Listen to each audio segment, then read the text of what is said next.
तो परमात्मा ने कहा था कि चौथा युग जब कलयुग आवेगा तब हम अपना एक दास भेजेंगे।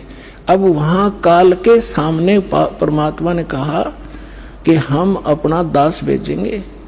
और कबीर वाणी चैप्टर में परमात्मा ने धर्मदास जी से, जब धर्मदास जी घने चिंतित हो गए थे कि हे परमात्मा, आपने सतनाम और सारनाम गुप्त रख दिया और इसके बिना मोक्ष नहीं हो सकता।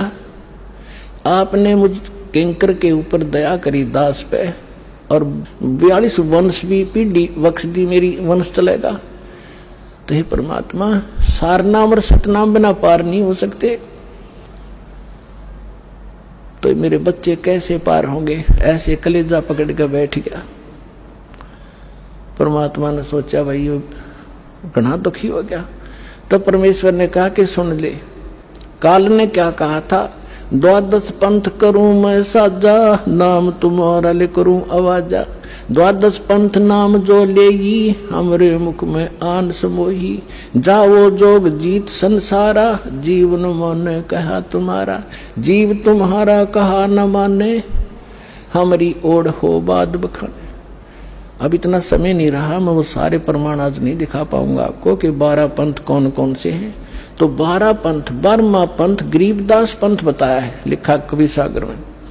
तो परमात्मा ने कहा तू चिंता ना करे धर्मदास, जब 5500 वर्ष कलयुग बीत जाएगा तब या बिचली पीढ़ी आवेगी, और बिचली पीढ़ी तक यो ज्ञान और तत्व ज्ञान और सतनाम सारनाम कति गुप्त रखना है, नहीं तो काल के दूतों का हाथ लग जाएगा, मेरा सारा मिशन खराब हो जाएगा। तो परमात्मा ने देखा कि ये बिल्कुल चिंतित हो गया घड़ा।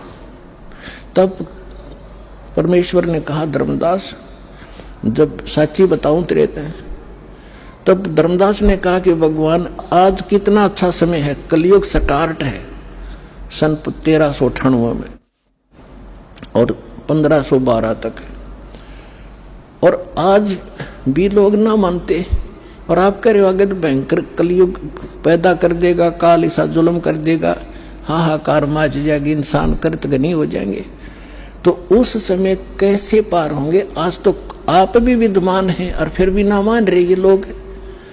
तो परमात्मा ने कहा जब 5500 वर्ष कलयुग बीतेगा और बर्मा वंश चल चुका होगा इस काल का, यानी गरीबदास पंथ तक, तो उस बार में पंथ में मैं आऊंगा स्वयं और फिर सभी पंथों को खत्म करके एक पंथ बनाऊंगा और सारी सृष्टि मेरा ही नाम लेगी। तेरे 42 वंश क्या सारी सृष्टि न पार करूंगा धर्मदास, इन 42 की तो चिंता छोड़ तू। तब उसका दिल डटा था और काल के सामने परमात्मा ने थोड़ा सा भेद रखा कि मैं अपना अंश भेजूंगा।